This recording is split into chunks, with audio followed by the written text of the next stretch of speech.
How's it going, guys? It's K Cars, and today we are finally back with a new Challenger video. So I know I have been going pretty heavy with the Jeep videos, but I figured today I would give you guys some Challenger content.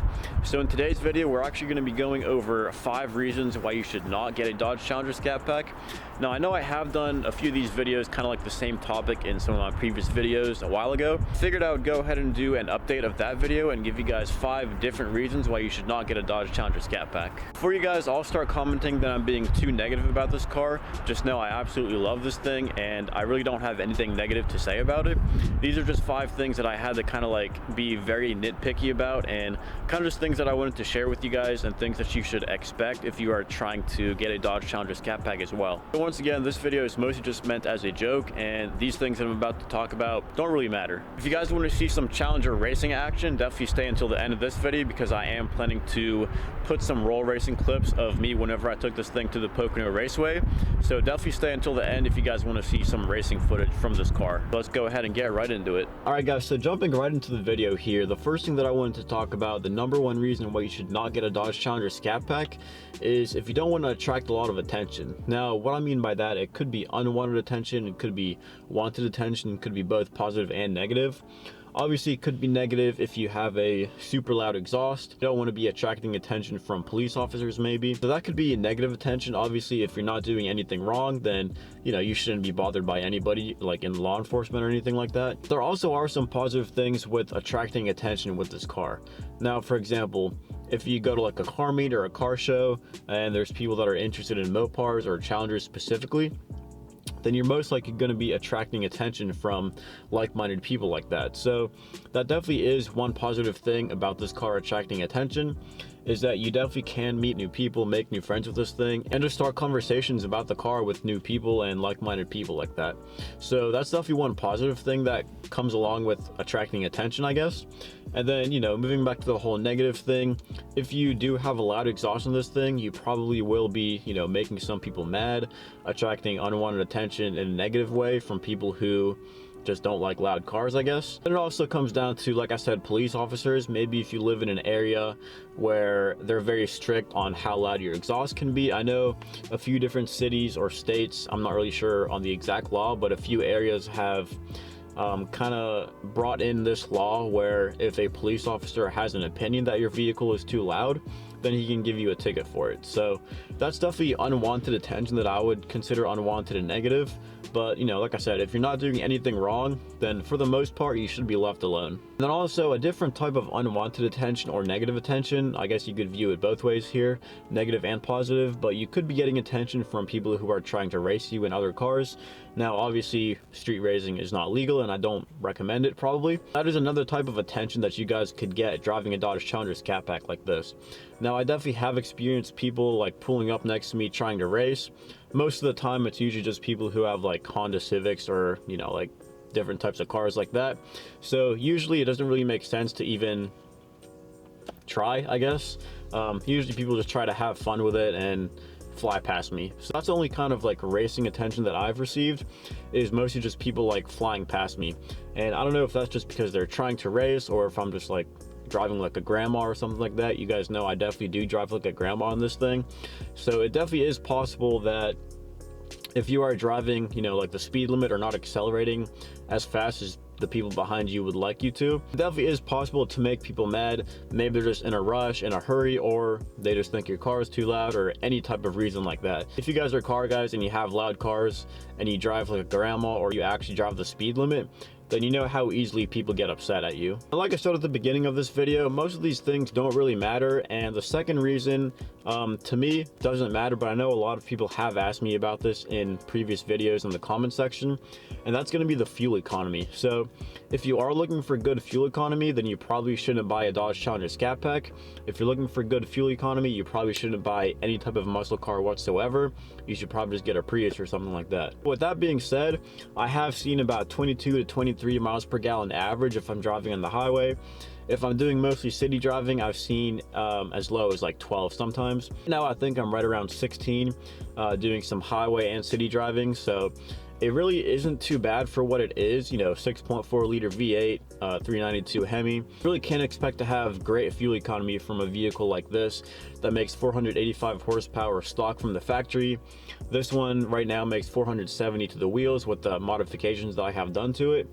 So, you know, just judging by all of those things, 16 average right now, I really can't complain about it. But to be honest, I wouldn't complain about it even if it was like 10 or something like that.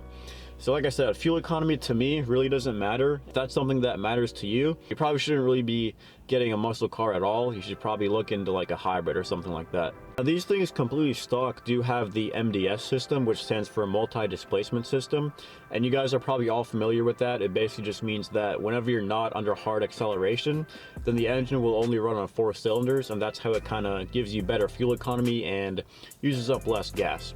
So back whenever this car was completely stock, you know, I didn't have the tune or anything on it.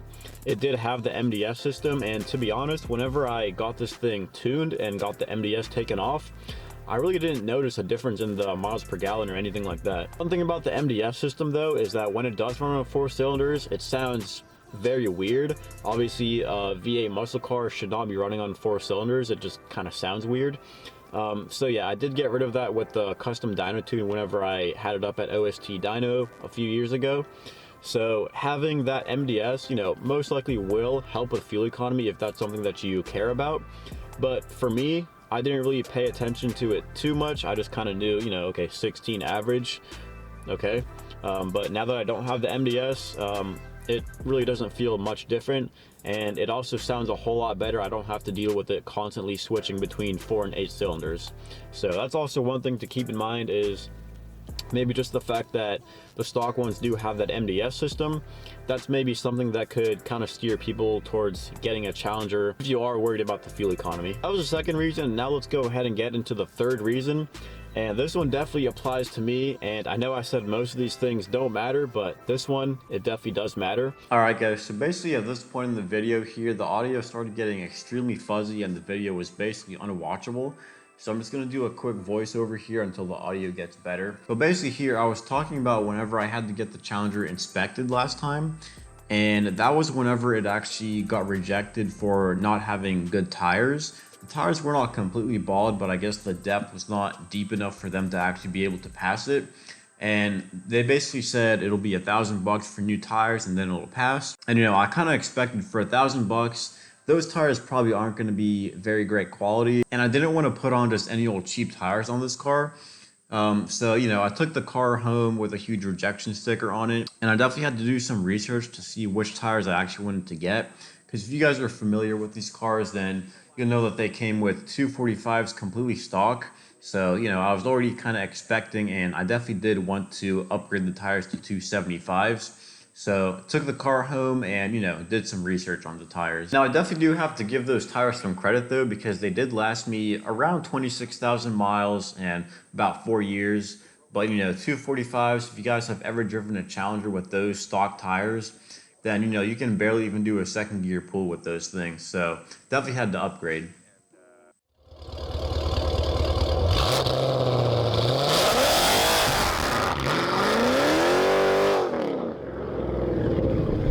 So I did some research. I knew that I definitely probably wanted to go with Michelin's. I definitely heard great things, great reviews about Michelin's. I was also looking into Mickey Thompson's. I know Mickey Thompson makes pretty good drag radials, and I was definitely only looking for a street tire, so I figured Michelin was probably the best way to go for me. So I decided to go ahead and order Michelin Pilot Sport AS3s, which are their all-season tires. And they actually hook up really great. They're 275 wide, and they fit just fine on the stock 9-inch wide wheel.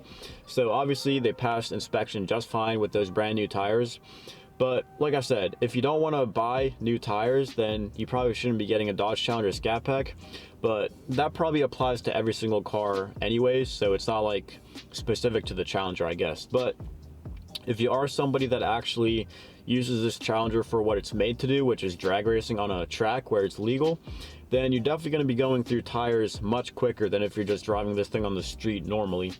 So definitely, if you guys aren't fans of getting brand new tires or spending a lot of money on tires, then you probably shouldn't be getting a Dodge Challenger ScatPack. If you guys still have the stock 245 tires, then I would definitely 100% recommend upgrading to the 275s if you want to keep the stock wheels. But if you're going to increase your wheel width, then definitely probably go with something like a 305 maybe. I definitely did also think about just getting wider wheels so I can get even wider tires than 275s. I was thinking about getting the Ferrata FR4 deep concave wheels. I'll throw up a picture of those right over here. As you guys saw, those wheels, in my opinion, look pretty good. I think they would go pretty well with this car, and they would also allow me to fit wider tires. I think with those, I would be able to fit 305s. I know a few people have said that I could probably fit 315s with those wheels, but I definitely do think that, you know, just keeping the stock wheels and getting 275 tires is definitely more than enough for this power level. I probably wouldn't be able to hook up perfectly from a dig, but it hooks up perfect from a second gear roll, when before on the stock tires, I couldn't even think about doing a second gear roll.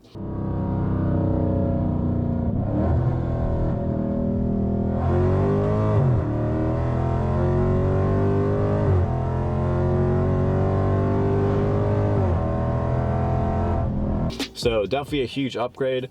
But once again, if you guys don't like buying tires a lot or buying expensive tires, then you probably shouldn't get a Dodge Challenger ScatPack. But then again, that kind of applies to every car because, you know, every car goes through tires. It really just all depends on how you drive this thing. This next reason that I'm going to talk about might upset a few people, so sorry if it does, but you probably shouldn't get a Dodge Challenger ScatPack if you're planning on racing on a road course. Now, for those of you who aren't familiar, a road course means a track with actual turns, not just a drag strip where you go in a straight line. Now, don't get me wrong, both are very fun. Drag strip, straight line racing is a lot of fun in this car, and also driving on a road course can be fun in this car as well. But with that being said, I took this car on a road course at the Pittsburgh International Raceway, and I was the slowest car there. Probably a little fast, the tires are still cold a little bit. Normally that might have been okay, but...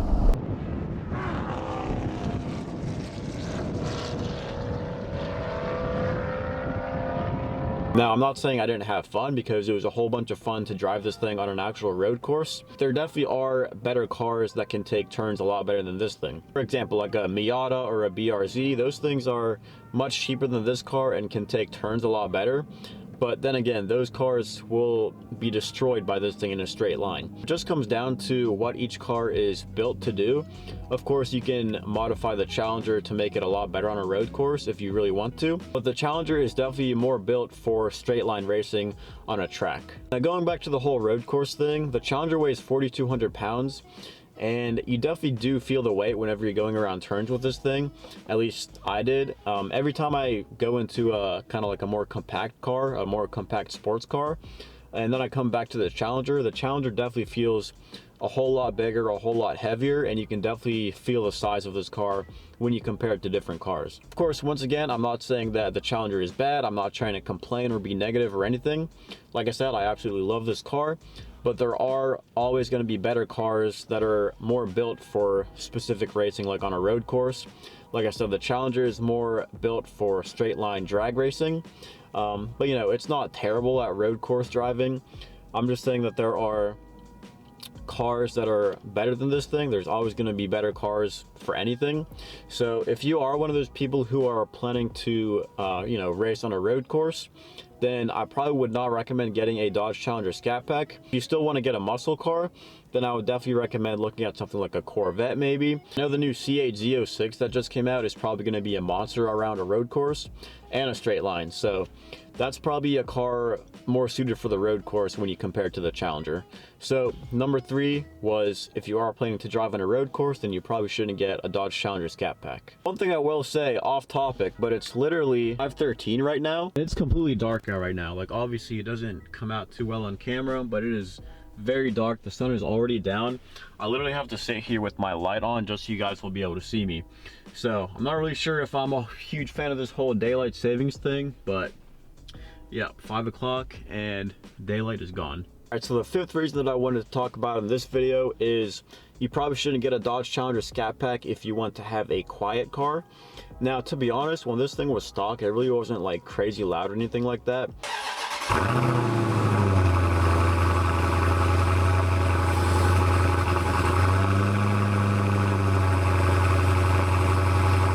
But as soon as you do a mid-muffler delete, then it definitely opens it up a whole bunch.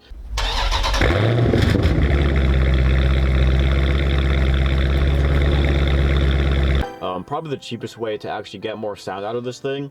Whenever I got a muffler delete, it was about $100, and I was actually very surprised with the amount of volume increase that it gave me. Now, one thing about the muffler delete though is that it does make the car a little bit more raspy.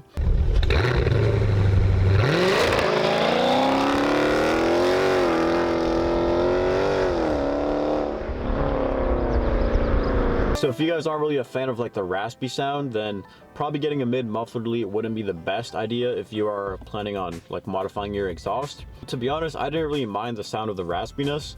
I just wanted more sound like most people. In addition to the mid muffler delete, I also have Cook's long tube headers and callus mid pipes. So as you guys can imagine, and as you guys heard at the beginning of this video, this thing's definitely pretty loud.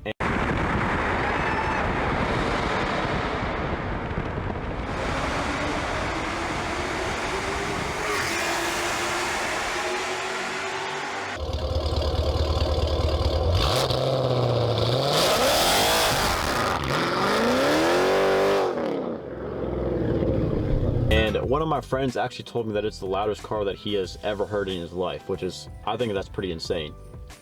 So, like I was saying, if you don't want to have a loud car, you don't want to have like neighbors that are constantly getting mad at you for starting this thing up if it's in the morning, then you probably shouldn't be getting a Dodge Challenger. But then again, stock, these things really aren't terribly loud. Obviously, if you're going to be revving, then you know they're going to be louder than most cars in the street. Or if you're going to be accelerating, then yes, you're going to be able to hear that it's louder than most cars in the street. One thing that I do like about the Challenger ScatPack is that it does have an active exhaust. Whenever you're just like driving around regularly, not doing anything crazy, then those valves are going to be closed and it's not going to be too loud. Once you get on the gas and start accelerating harder, then those exhaust valves are going to open up and it's going to sound a lot louder and a whole lot better as well. So back to the whole neighbors thing, if you guys have neighbors that don't really like loud cars, then if you keep the stock exhaust, then you're probably not going to be making them too mad. But if your neighbors get mad very easily with loud cars, then there might be a slight chance that maybe even with the stock exhaust, you could be making some people mad, especially if it's early in the morning. To be honest, I really wouldn't be too worried about making people mad if you have the stock exhaust. Now, when you take the mid mufflers off, and if you guys have like headers or callus mid pipes like I do, then yeah, I can understand how people would get mad at you if you're starting this car up early in the morning. And now I have done that a few times, and I definitely did feel pretty bad for my neighbor starting this thing up at like, I don't know, 6 a.m. or I believe one time I actually started this thing up at like 3 a.m. one time, and that was actually the morning whenever I drove up to the Pittsburgh International Raceway. Starting this thing up early in the morning, if you're just on stock exhaust, then I wouldn't be too worried. But if you have exhaust modifications, especially if you have callus mid pipes and headers, then I might be a little bit worried about making some of your neighbors mad. Of course, if you have a garage, it is possible to just keep the garage closed and just let the car idle down. Obviously, I probably wouldn't recommend doing that for too long because, you know, kind of need to have fresh air if you want to breathe. But that definitely is one kind of solution, I guess, and something that I have done in the past just to kind of keep my neighbors a little bit less mad. Yeah, like I said, with the stock exhaust, I really wouldn't be too worried about that. Alright guys, so that's going to do it for this video. Like I said, those were 5 reasons why you should not get a Dodge Challenger ScatPack. Like I said at the beginning of this video, I really don't want you guys to feel like I was being negative about this car, because I really do love this car. Obviously, I wouldn't have it for this long if I didn't like it. This video was just meant to give you guys an idea of things that you should expect if you are planning to get a Dodge Challenger. But like I said, most of those things don't really matter and they're not really like relevant or anything like that. If you had to be very nitpicky to come up with 5 reasons why somebody should not get a Dodge Challenger. And like I said, make sure you guys stay until the end if you want to see some roll racing with this car. Hey guys, that's going to be the end of this video. If you guys have anything to add or any questions or comments, make sure to drop those those down in the comment section below. If you guys have any video suggestions for videos you would like to see in the future, make sure to also drop those down in the comments below. And if you guys liked this video or found it entertaining, make sure to like, comment, and subscribe. And as always, thanks for watching.